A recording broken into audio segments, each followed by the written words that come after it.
Call the Tuesday, September 29th, 2020, Board of County Commissioners Business Meeting to order. Would you all please stand and join us in a pledge?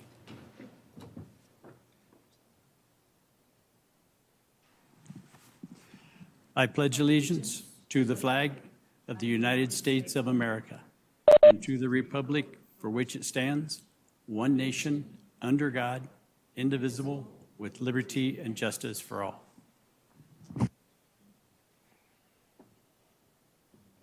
Thank you, everyone. Mr. Engels, do we have certification of our agenda today?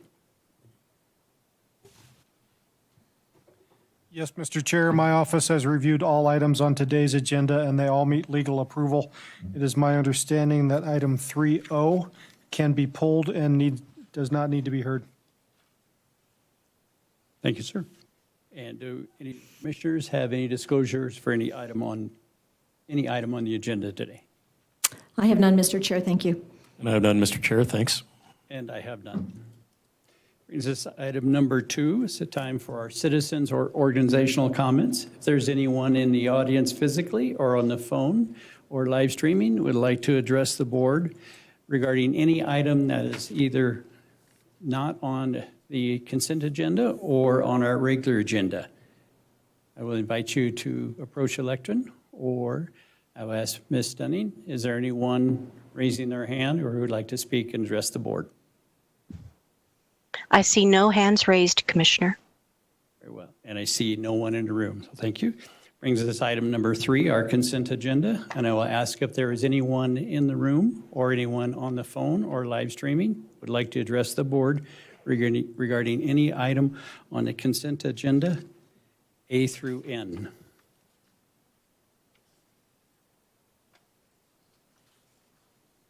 Ms. Dunning, anyone on the phone? I see no hands raised, Commissioner. Thank you. And no one in the room. So I'll bring it to the board for any item on the consent agenda you would like to address and/or a motion. Mr. Chair, I'll make a motion to approve the requests in all items A through N of the consent agenda. And clarifying item O has been pulled. I'll second that motion. We have a motion and a second. All in favor, state aye. Aye. Aye, the motion passes. Moves us to item number 4 of our regular agenda. Item A is a contract for a Peoria Street widening project to Concrete Express, Inc. in the amount of $1,120,964.95 and $50,000 as a contingency fund.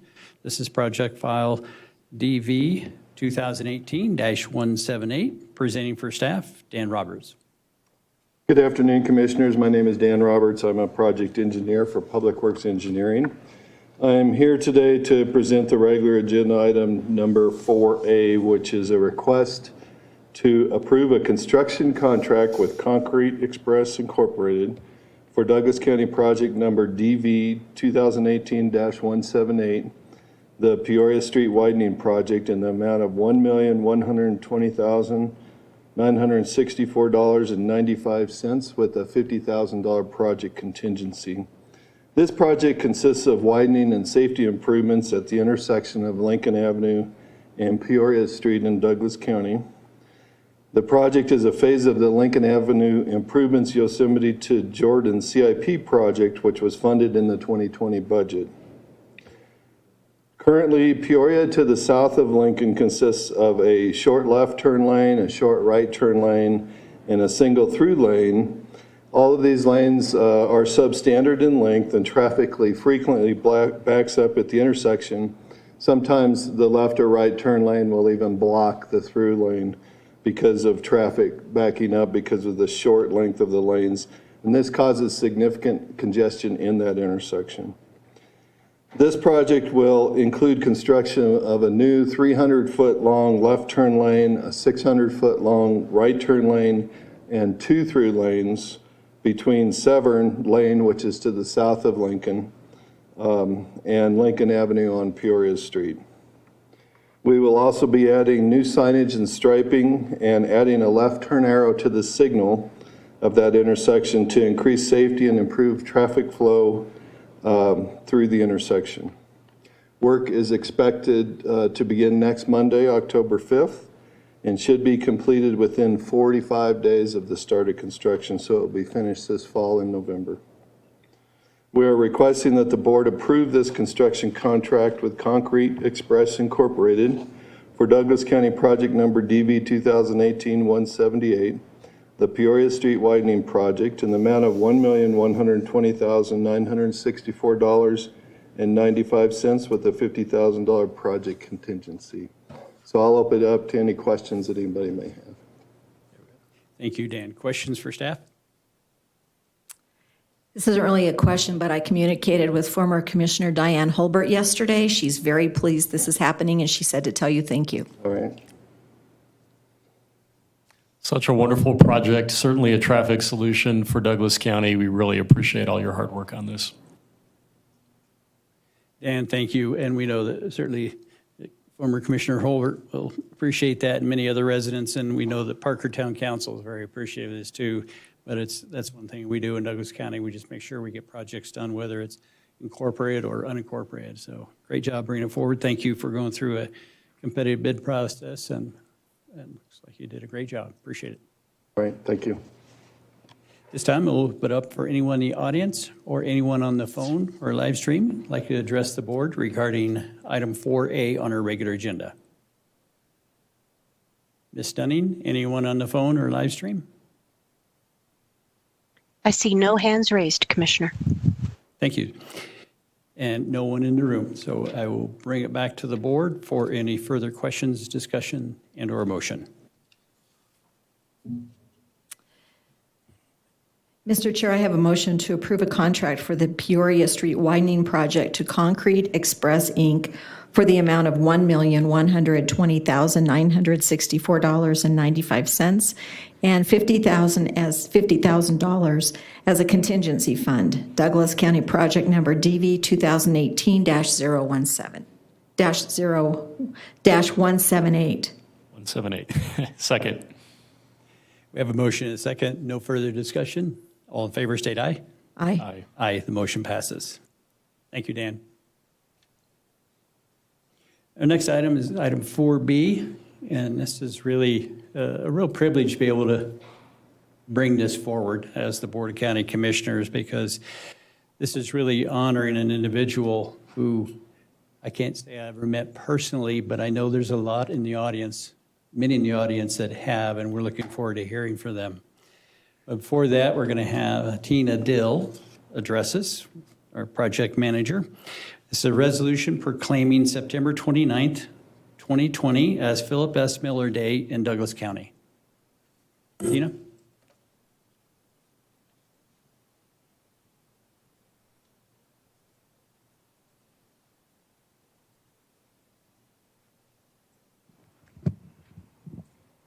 Thank you, Commissioners.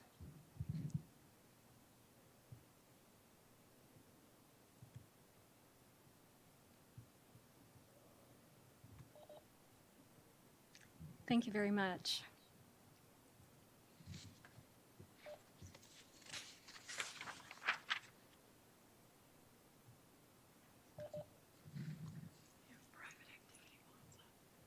Oh, goodness. Sorry, just a moment.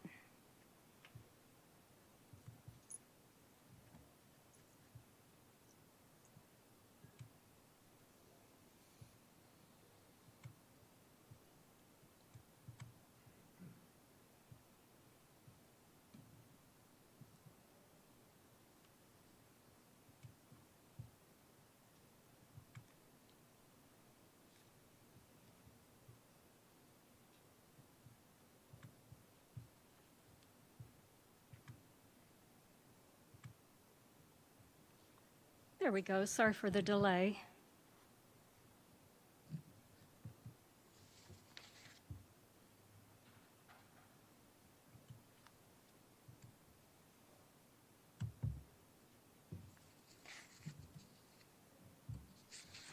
So the request before you today is to adopt a resolution approving September 29th as Philip S. Miller Day. Excuse me, Tina, is your microphone on, I would ask? We're not hearing you. It has been fixed. There we go. Would you mind starting over? I sure will. Sorry for the technical glitch. The request before you today is to adopt a resolution approving September 29th as Philip S. Miller Day. The purpose is to honor the significant contributions Mr. Miller made to the Douglas County community. Thank you. Businessman and philanthropist Philip S. Miller established the Philip S. Miller Trust in 1980. Douglas County is one of 9 beneficiaries of the proceeds of the trust.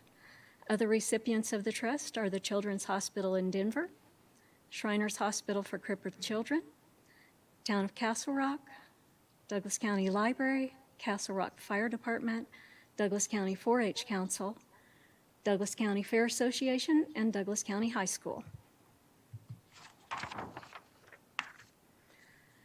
The trust can be used for scientific, charitable, literary, and educational purposes, and Douglas County has tried to maintain the spirit of the trust by awarding grants to nonprofit organizations providing critical services to county residents. Awards have totaled $7,932,075 and have been distributed through 80 organizations. Funds have been used in support of emergency assistance, suicide prevention, medical assistance, medical health services, mental health programs that support at-risk children and seniors. Today we have 4 guests that would like to speak to the council, and the commissioners, and speak a little bit about what impact the Philip S. Miller Trust has made to our community. So Tina, first, we'll. Actually, Tina, before you introduce them, Yes. there might be a couple questions from the board on the presentation. Okay. And I will ask if I have a question. I'll ask if the other commissioners have a question. Okay. Tina, of the roughly $8 million, was that just Douglas County government's share of the trust fund distribution? Yes, sir. Okay. And I know you're going to introduce some guests. And I would ask if there's anyone here from any of the other 8 organizations that receive funding, would you please just make note of that? But I know we have some very special guests that will make some comments, so please proceed, Tina. Okay. First up, we have Debbie Buboltz. She would like to, she's actually the author of Philip Simon Miller, Butcher, Banker, and Benefactor, His Life and Legacy in Douglas County, Colorado. Ms. Buboltz will speak now about Mr. Miller's history and life. And Ms. Buboltz, would you mind stating your name, spelling of your last name, and your address for the record, please? My name is Debbie Buboltz, Buboltz. My address is, did you say my address? 13931 East Marina Drive, number 112 in Aurora, Colorado, 814. Until 3 years ago, I lived here in Castle Rock over on the west side of town. But I moved into my mom and dad's condo after my mom passed away, so I'm in there. Is that all you wanted? Yes, yes. Thank you for being here. Before I start, is it okay if I introduce 2 of Mr. Miller's relatives that are here that have come down from Denver? Please. Is that all right? These 2 ladies right back here in front of the door, Melissa Benedict Dantes and Diane Fling, they got their hands raised. They are 2 of Mr. Miller's nieces. Mr. and Mrs. Miller didn't have any children, but Mrs. Miller's sister did. And so Mr. and Mrs. Miller had a lot of nieces and nephews. So we thought it'd be nice if somebody came from the family. So we're very happy. Thank you that the 2 of you could come. We appreciate it very much. I guess I first better real quick identify this. This is a picture of both of these people. This is my dad. And Debbie, would you mind grabbing the mic that is right there on that? If you wouldn't mind speaking into it, you'll probably have to click it on also, since you...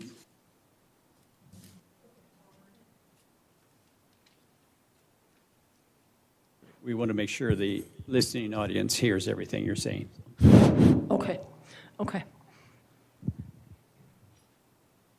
Okay, this is Mr. Miller, who we're honoring today for his trust. This is my dad, Willie Bubolz, who worked for Mr. Miller for 40 years in the bank. He started there when I was 3 years old and worked there until he and Mr. Miller retired together in 1995. This is a picture of the bank originally. It was built in 1922. Can you all see this? Mm-hmm. And I took this with a Brownie camera from standing in the middle of the street in 1963. I took that picture. And that was way before the enlargement. This is just what it looked like all through its history. And then I wrote the book about Philip Simon Miller because I felt that it was very important that his legacy be kept for posterity, because for what he's done for the county and for the town and the children and everyone, I felt that was important. So, and I have extra books if anyone would like one at the end.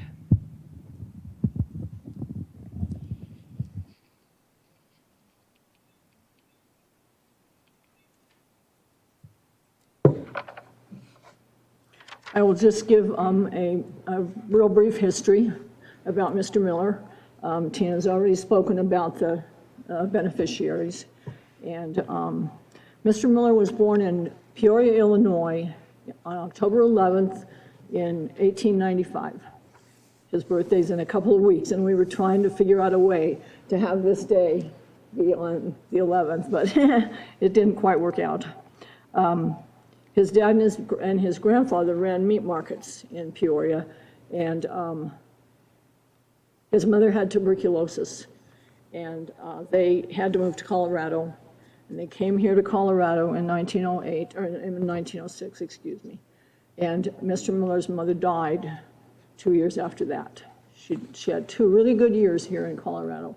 They lived by the Cherry Creek Shopping Center, and Mr. Miller's dad, Butch, opened a butcher shop right there.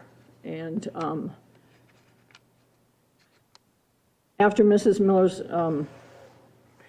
Miller's mom passed away, that was very hard on him and Adam because they were young. They were young kids. But Grandma Miller had come with them to take care of Mrs. Miller, to take care of Lena. And so they had their grandmother with them. So it was the father, Butch, and Adam and Phil, and Grandma Miller.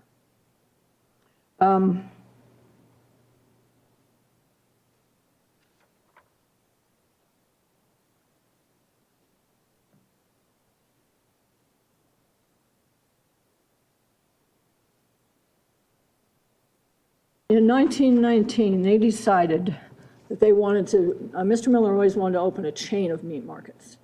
And so they decided that they would put one in each small town. So they moved to Elizabeth and put one in Elizabeth, one in Kiowa, and one in Castle Rock. And all 3 of them were very successful, except the one in Castle Rock, the man that owned it, or that ran it, had to leave in 1921. So in the meantime, Mr. Miller had met his wife, and her name was Jessie Stewart. She was a teacher in Parker. And they got married in November of 1919, and she worked with him in the butcher shop in Elizabeth. And then when it came time that they had to come to Castle Rock and take over the Castle Rock market, she, of course, came and worked right alongside him in the market.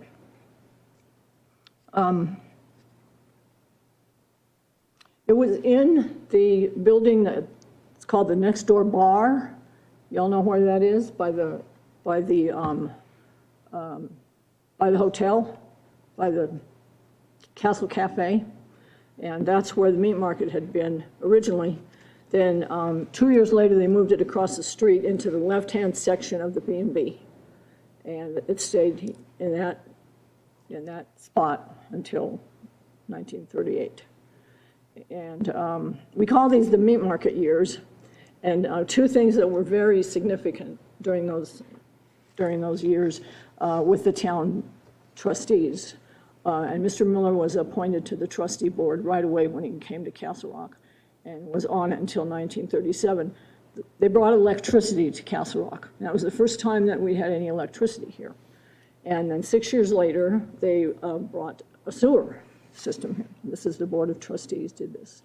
And Mr. Miller was always very happy that he was part of that. He was very happy that he was part of that because Castle Rock needed that. But there was a downside to that. His customers, some of them didn't want a sewer system or any electricity, and they didn't want to have to pay anything. And so they stopped going to his meat market. But Mr. Miller was a very forward-thinking man, and he said, you can't stand still. You have to move forward, and you have to make concessions for the greater good. And so he wasn't even really upset that he'd lost those customers. And, you know, they come back.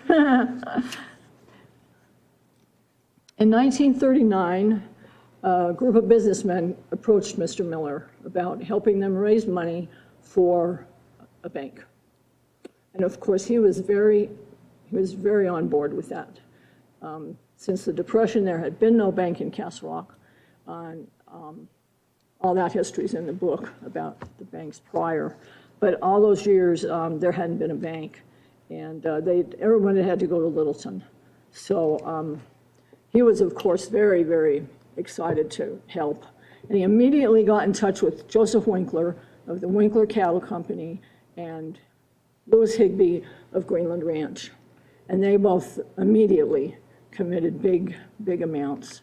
Mr. Miller sold his meat market and so that he would have his money to put in. And it took 30 people, but they raised $250,000, which at that time was, by law, what you had to have to open a bank in Castle Rock. So they got all the paperwork organized and everything got put out, and they opened in August of 1939, and that was the building.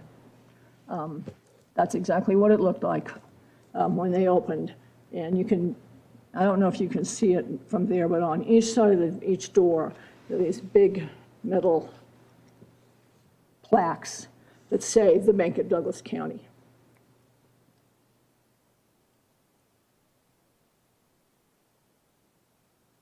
I'm just briefly looking at. He bought a ranch in 1943 out near where Medved is. It was a 950-acre ranch, the old Briscoe Ranch, and it went east quite a ways, and it went north kind of up to maybe where the Brookside area is. And he didn't build a house until 1950 because he wanted to make sure that he had paid off the property before he got ready to build the house. But they started raising shorthorn cattle. He bought a little pen of shorthorn cattle, and because there was a barn there and a small ranch house that there was a caretaker that lived in.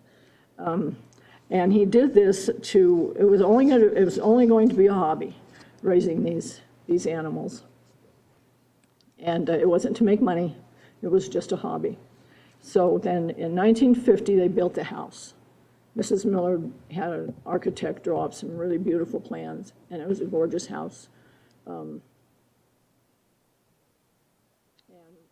quite quickly after that, they expanded on the cattle. And they had some that they took all over the country to show. They didn't.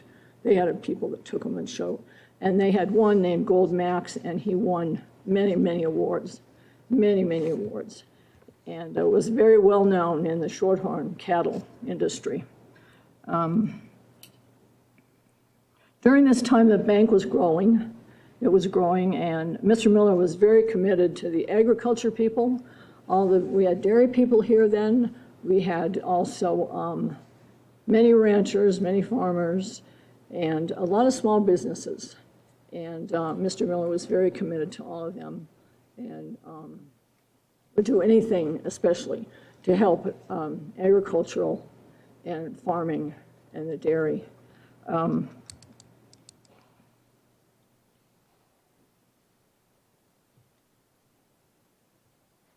As I said before, my dad came to work for Mr. Miller in 1953, and I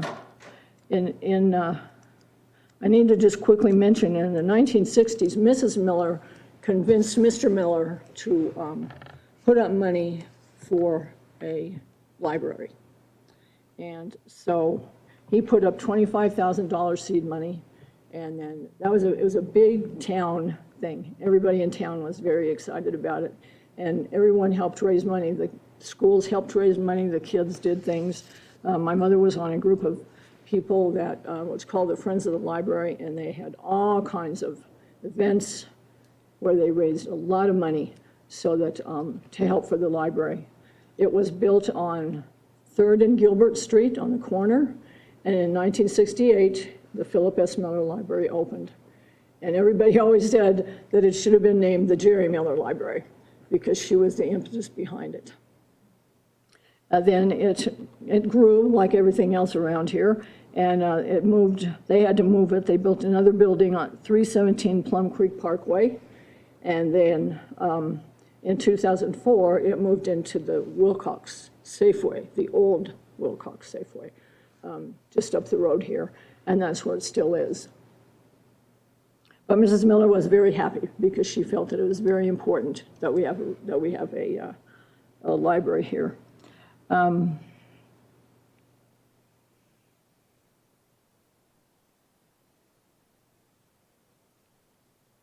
Just looking at some of this stuff I can skip over, I guess, time.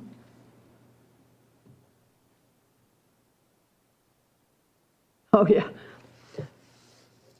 After they built the ranch, Mrs. Miller she was a great ranch wife. She loved the ranch. And she had names for all the animals, and she thought nothing of helping. She would sometimes help when a calf was being born and there was a problem. She would go out and right there and help. Many times she said she'd have to go out in the middle of the night and help deliver a cow. And she was very willing to do all that. She'd feed the rabbits right off the back deck of her house, and the deer would come, and she wouldn't let anybody kill a rattlesnake. This was a real nature-loving woman. But the people of Castle Rock gave Mr. Miller a very hard time. What she would do, because she never wanted to drive, is she would stand on the back of the pickup truck, and she would throw out the bales of hay and the feed and the oats and these different things. And Mr. Miller would drive the truck. And the people in Castle Rock said, "You are making your wife work way too hard at the ranch, and she shouldn't have to stand in the back of the truck, especially in a snowstorm, while you're up in the cab being warm, and she's in the back throwing out food for your cows." And he just would laugh and say, "Oh, she likes it. She likes to do it." The reason was she had seen a very bad car accident at one time, and she said she would never drive, and she never did. But she was a very, very good ranch wife. One thing I think maybe Bob might talk a little bit about is the growth, right? Is that on your agenda? I will leave that for you then.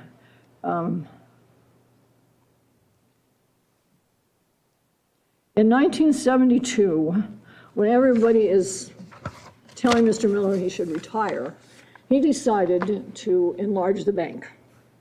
So they made that building, they added on to it north and east, and they made it 3 times larger than what it is there in that picture. And when you drive by it now and you look at it and you see how big it is, that is what they did in 1972, because he just felt that the bank was growing and there were more people coming, and so instead of retiring, he remodeled into the bank.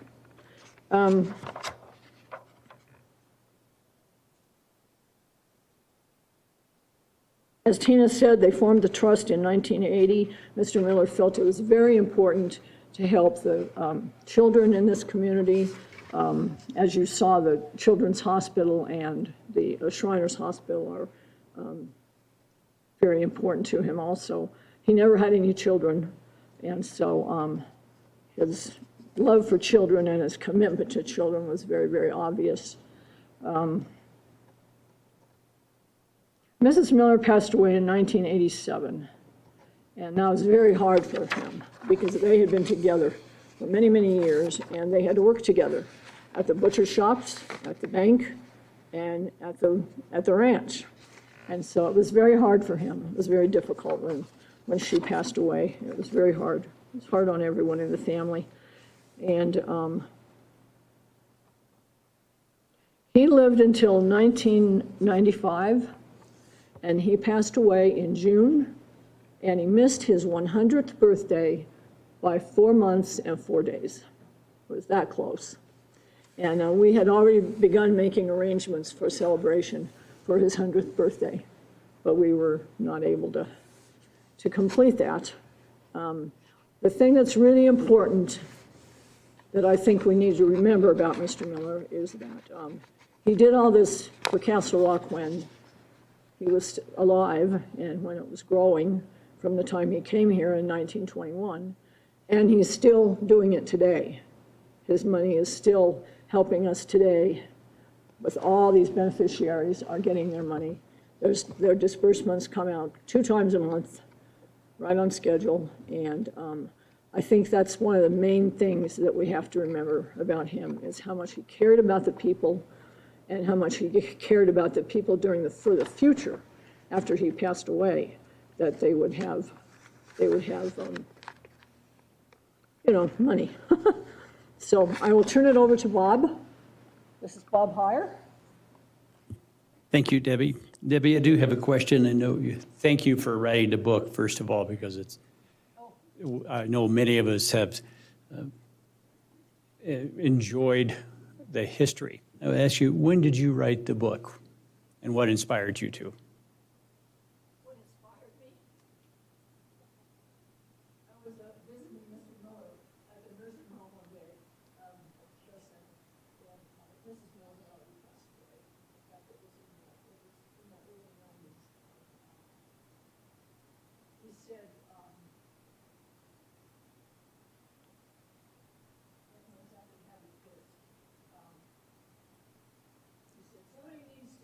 somebody needs to write down a few things that I've done,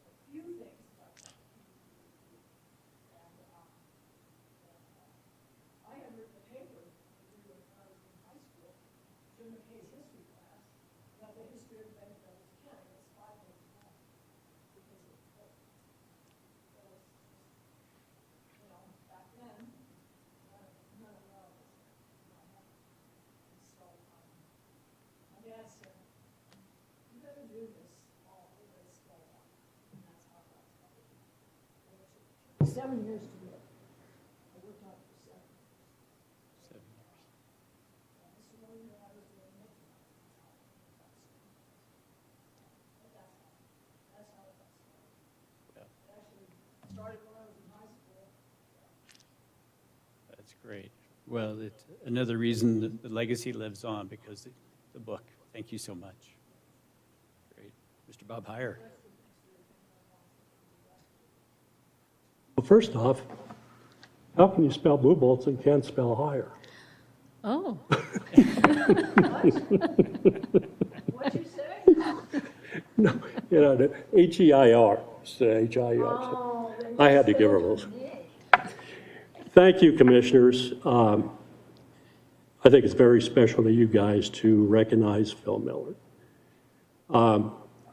Phil was a very handsome man. He drove his old Ford pickup to the bank every day because I don't think he wanted anybody to know he had a dollar.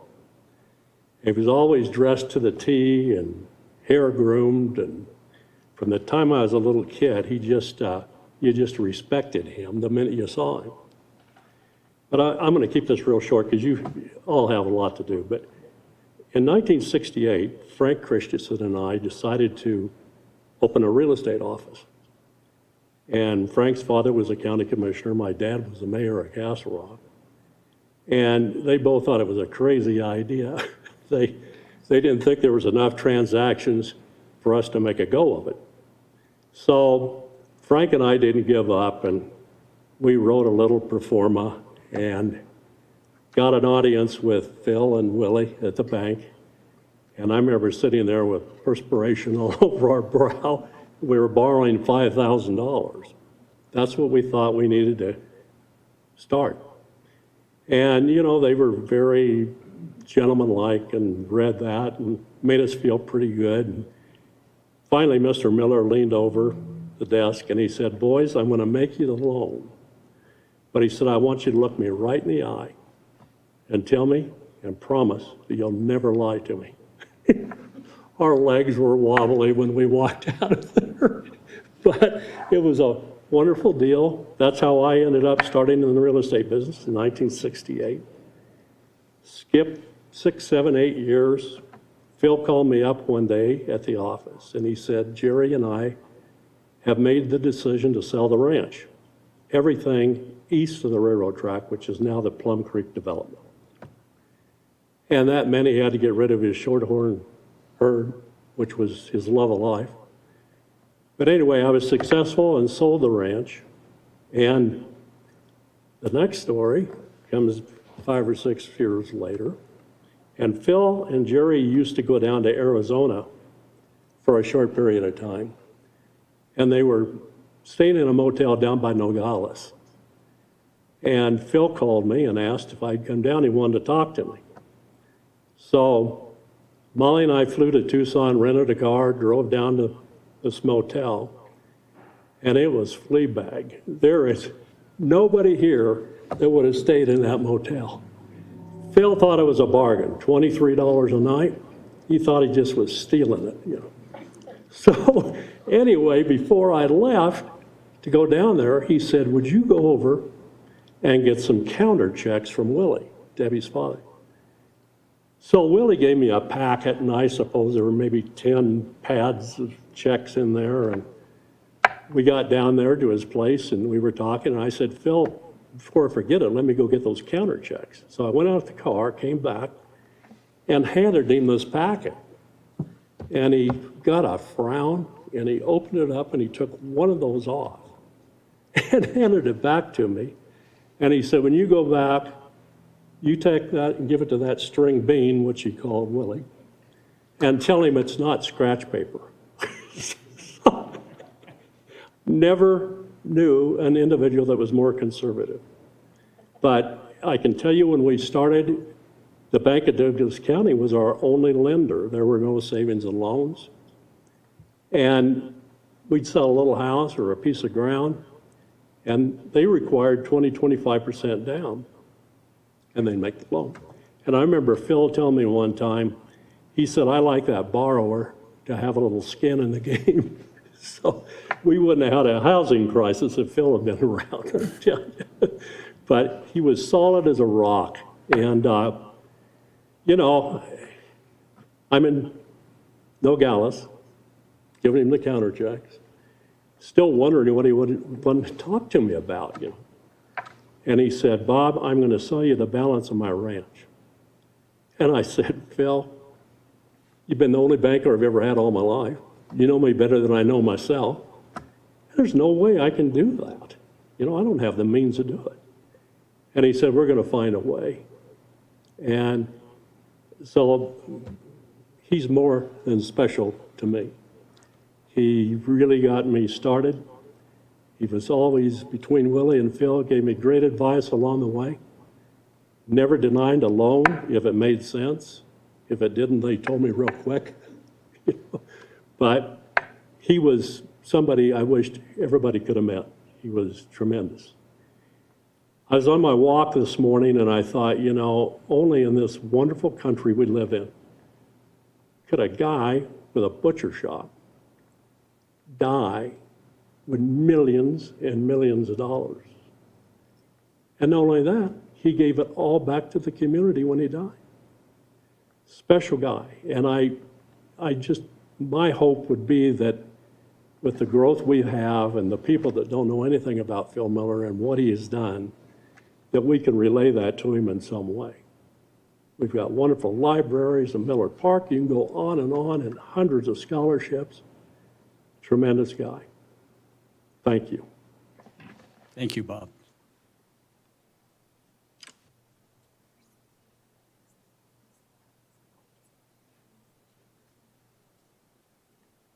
And would like to speak about the Trust's philanthropic inspiration and the impact on the nonprofit organizations assisted through the foundation. And this is Donna Scott, if you did not hear that. Thank you, Donna. Donna Scott, yes. And my address is 2705 Castle Crest Drive, Castle Rock, Colorado. It's a great honor to be here today to celebrate the life of Philip Miller and his generosity. And I'm going to take on a personal note, I'm really glad he started you in the real estate business. When my husband and I came here and opened our shop, Mr. Heyer was our landlord and was fair and wonderful in supporting us coming to this community. So it's been great to be in Douglas County, and we all know that Douglas County has a strong, vibrant, diverse community that make it a wonderful place to live. As one of the fastest growing and wealthiest communities in the country, Douglas County also faces challenges. We have amazing nonprofits that serve our community, and those that are included are committed to human services needs, land conservation, youth, mental health, expanding culture, veteran services, and more. Tina mentioned the 80 organizations that have directly received benefit from the Philip S. Miller funds.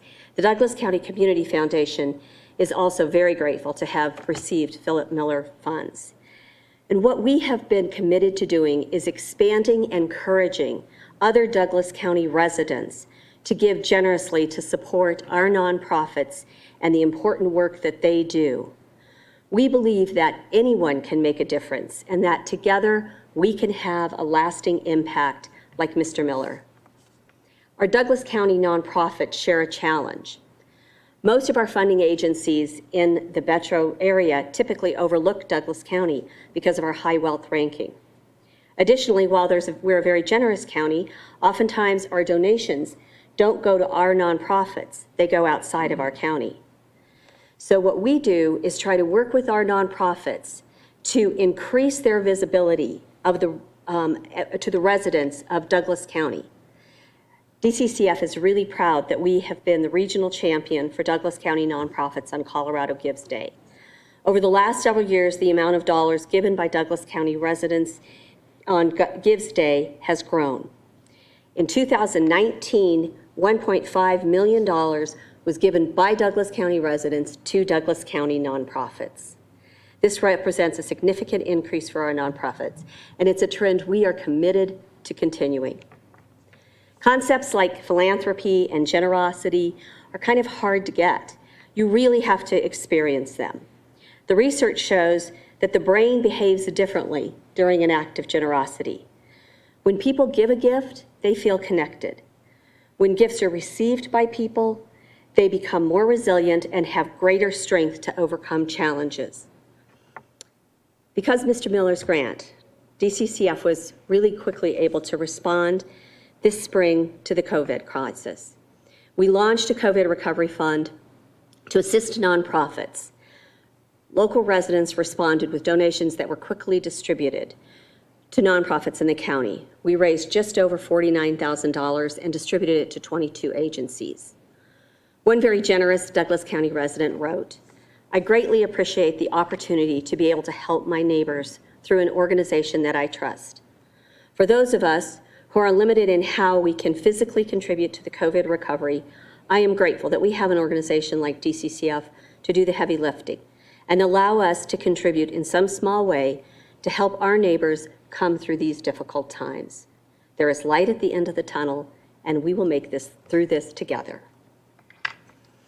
One of our nonprofit grant recipients, Help and Hope Center, shared this story. Our center recently assisted a client who relocated here from Georgia to take a professional position at a hospital. He spent most of his available funds on the move to pay for his apartment deposit and first month's rent. After he arrived, the hospital rescinded the offer of employment. He's now looking for other work, but he hasn't been able to find it due to the COVID crisis. He can't relocate again, but he was committed to a year-long lease. He had never, ever before needed to ask for help, and it was very difficult for him to do so. The center was able to provide him with assistance with food and rent, and he was extremely grateful and relieved and told the client services advocate, "You gave me hope." It is with great admiration for Mr. Miller that we will continue in our unrelenting belief that every Douglas County resident can establish a lasting legacy in this place we call home. Thank you, Donna. Wonderful. And our fourth speaker is Paul Narduzzo.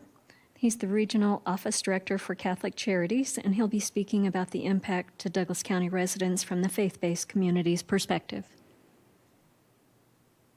Thank you, Tina. My name is Paul Narduzzo. I'm the Director of Catholic Charities. I live at 2814 Oak Vista Lane here in Castle Rock. Commissioners, thank you for the opportunity to be here with you today and representing the wonderful faith-based organizations that do work here in our community. I'd like to tell you about three things that the Philip Miller legacy has allowed the faith-based community to do: provide services, enable partnerships, and make an impact. Services, partnership, impact. Serving the needs of our most vulnerable community members is paramount to the mission of the faith-based community. So whether it's providing temporary shelter, helping to pay a utility or rent bill, putting food on the table, or putting gas in the tank, the Miller program has been a wonderful source of funding for many years, allowing the faith-based community to provide these emergency services to thousands of Douglas County residents. But funding emergency services is just the first way that support has been provided. It was interesting for me to hear, kind of corroborated what I thought I knew about Mr. Miller, that he understood what I would call the power of partnership.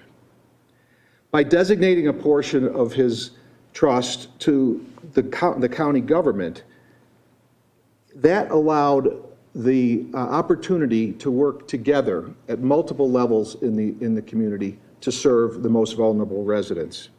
So the leadership of Douglas County in setting up the grant program specifically to help organizations like ours is really, I think, a wonderful manifestation of Mr. Miller's foresight in caring for the community.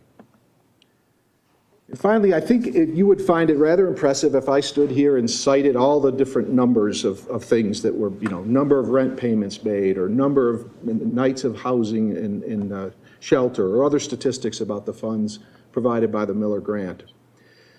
But that would be a rather incomplete way of describing the legacy that we know about as the faith-based community. Yes, the funds enable us to provide those kind of needed services, but here's how the impact is multiplied in immeasurable ways.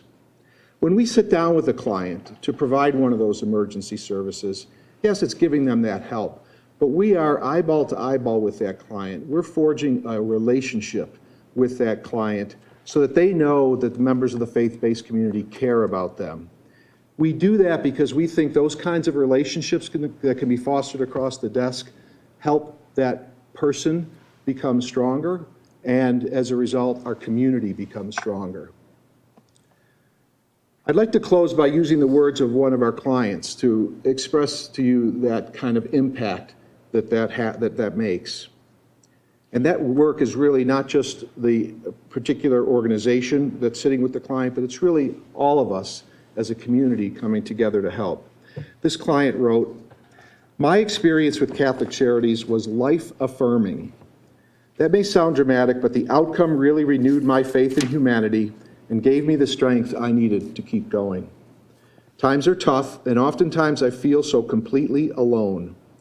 My husband passed away at the age of 37 from cancer, which tested my faith in God. This experience has alleviated my suffering just enough to allow me to focus on my spirituality again." So on behalf of the entire faith-based community and the clients we serve, thank you very much for this opportunity to express our sincere appreciation for the wonderful legacy of Philip S. Miller. Thank you, Paul. I'm going to ask if there's anyone else in the audience that'd like to come forward and say a few words regarding Mr. Miller, Mr. and Mrs. Miller, I'm going to say. Please, Hal.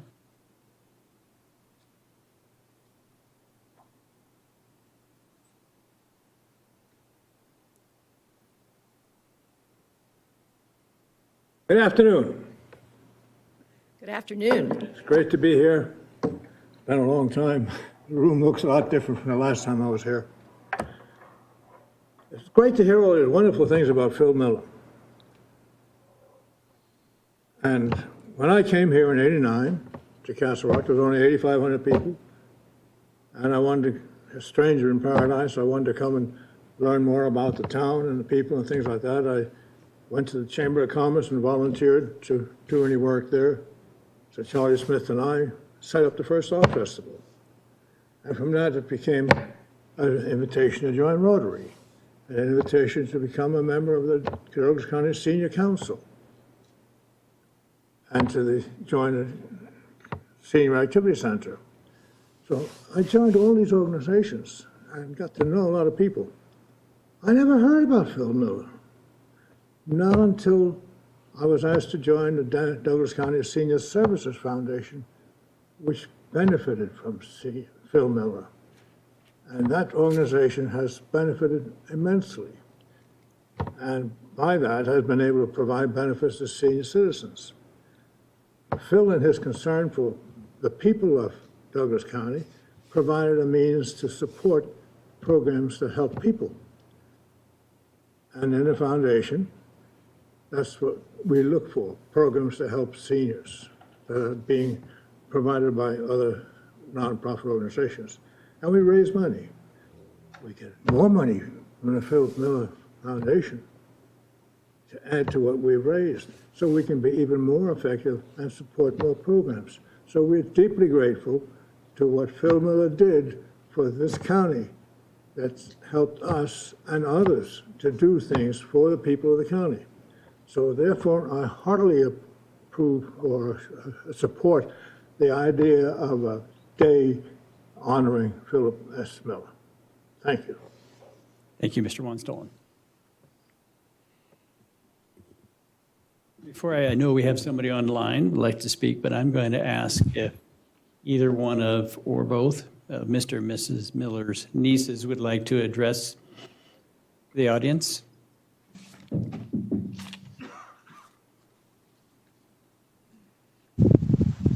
Yes, if you wouldn't mind, just so we can have the whole audience be able to hear you. Thank you, ma'am.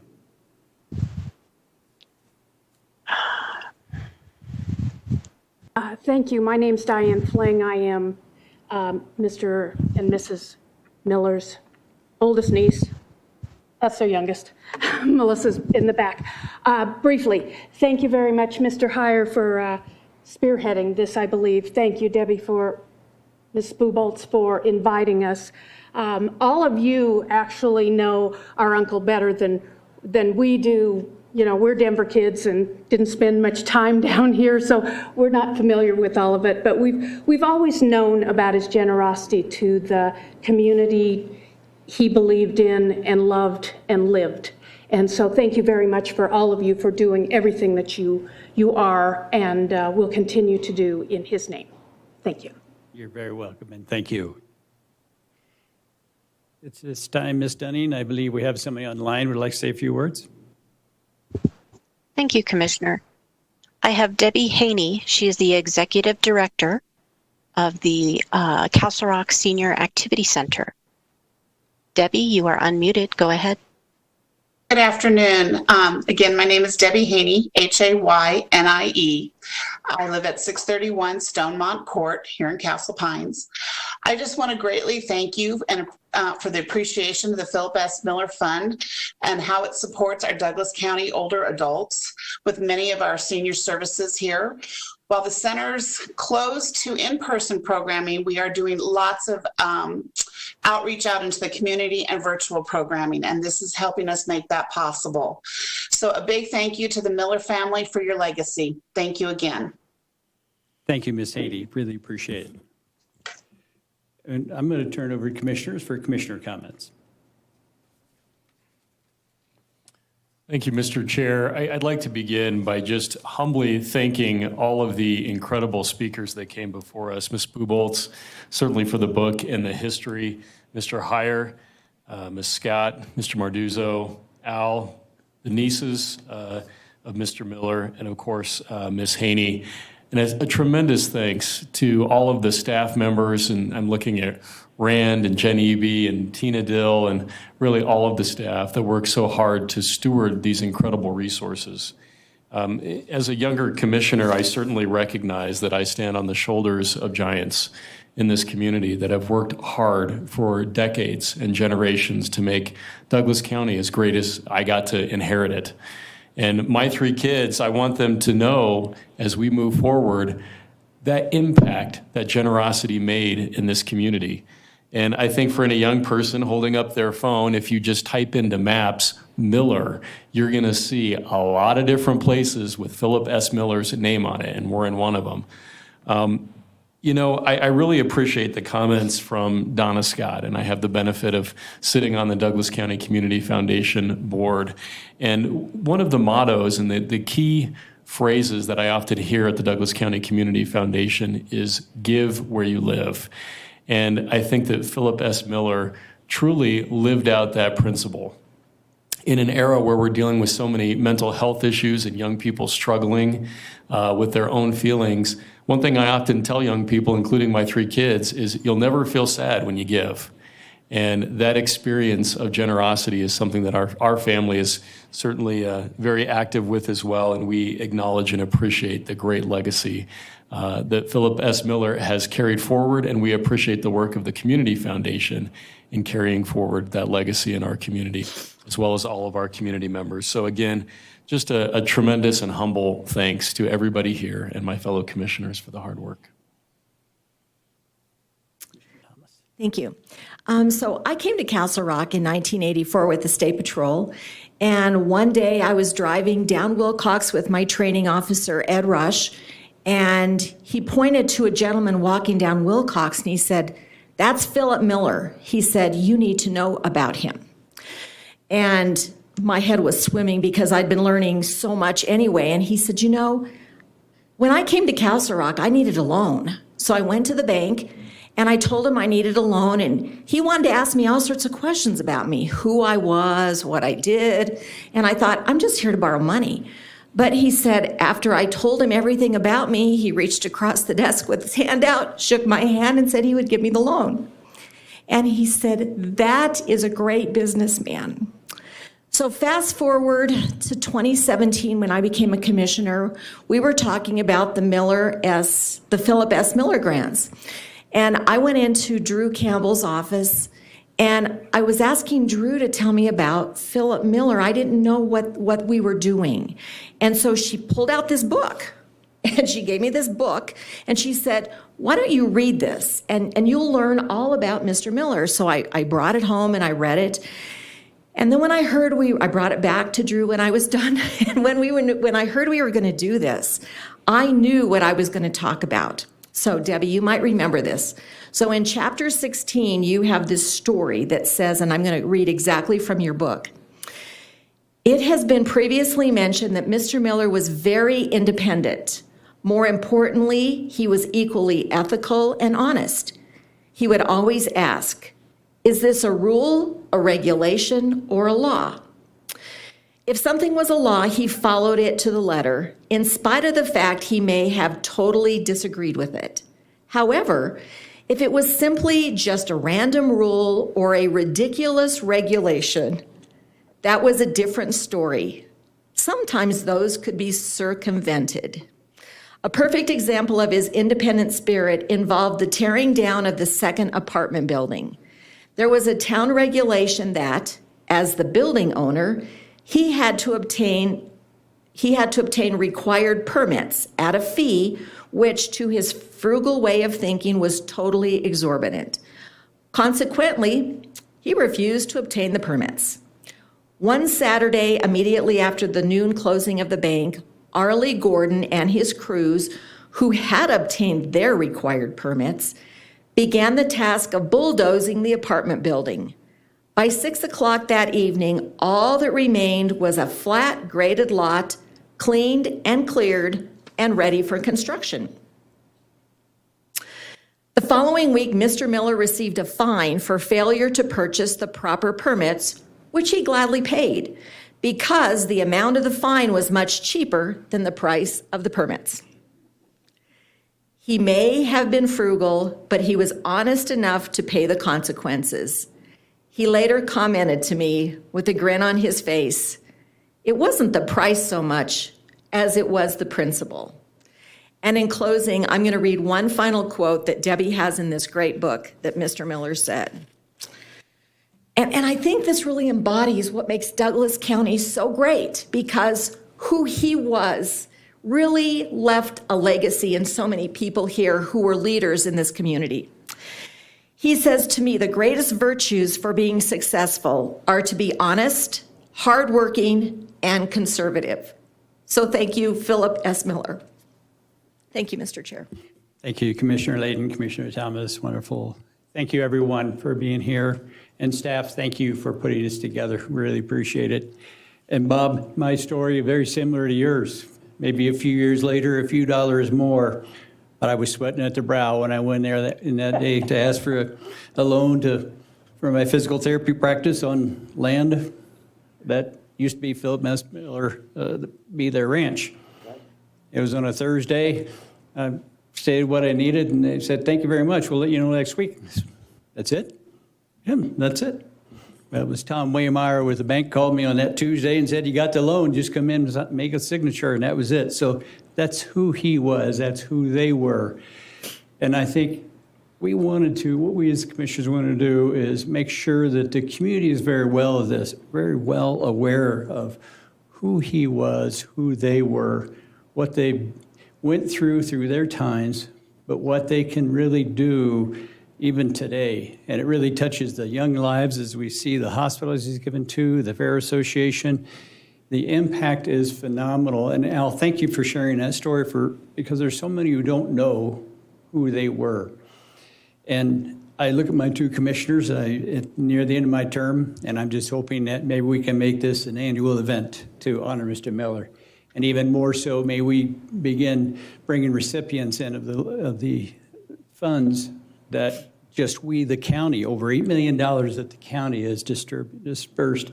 It's phenomenal. I don't know what the total amount is through the years, but I'd like them to really understand, and I think it really gives a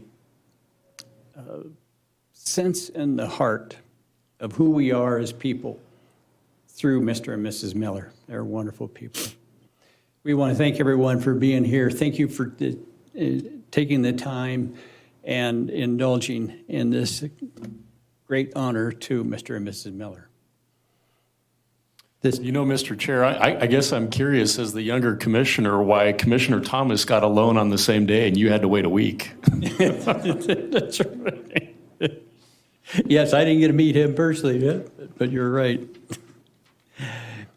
Mr. DeBoer, any further business? And county manager report has enclosed. Excuse me. Do we have a motion to take? Oh, yes, thank you. We do this because it's a resolution that was presented. And actually, I'm going to read the resolution because we did not read that. And Tina's microphone's a little bit shallow. It's a resolution proclaiming September 29th, 2020 as Philip S. Miller Day in Douglas County. Whereas Philip S. Miller made a significant and lasting contribution to Douglas County through his exemplary life as a philanthropist and businessman. And whereas Philip S. Miller established a charitable trust on January 5th, 1980, exclusively for charitable, scientific, literary, wouldn't you know I'd mess that word up, and educational purposes. And whereas Douglas County is one of 9 beneficiaries of said trust, which includes the Children's Hospital of Denver, Shriners Hospitals for Crippled Children, Town of Castle Rock, Douglas County Library, Castle Rock Fire Department, Douglas County 4-H Council, Douglas County Fair Association, and Douglas County High School. And whereas Douglas County has chosen to primarily use the annual trust allocation to increase needed services in the community through a competitive grant application process. And whereas Douglas County has distributed $7,932,075. Again, that was just Douglas County government to 80 organizations for uses such as emergency assistance, suicide prevention, medical assistance, mental health services, and programs that support at-risk school children and seniors. And be it resolved, the Board of County Commissioners of the County of Douglas, State of Colorado, hereby proclaims September 29th, 2020 as Philip S. Miller Day to honor Mr. Miller's legacy and express sincere appreciation for his meaningful contribution to improving the quality of life throughout Douglas County. Is The resolution has been presented. I will entertain a motion. Mr. Chair, I'll make a motion to approve a resolution proclaiming September 29th, 2020 as Philip S. Miller Day in Douglas County. Second. We have a motion and a second. All in favor, state aye. Aye. Aye. Aye. Motion passes. And thank you, Mr. and Mrs. Miller. And I would ask if there are any further commissioner comments. You know me, I always have to say something. I'm just going to say really quickly, in the commissioner report that was provided to us by the county manager, there's the information about Douglas County being ranked the second healthiest community in America. We are the healthiest county in Colorado. I think we got beat out this year by Los Alamos, New Mexico. But what's important about this is that there were over 3,000 counties and county equivalents that were rated. And this honor is based on 84 health-related metrics in 10 categories, including community vitality, equity, economy, education, environment, food and nutrition, population health, housing, infrastructure, and public safety.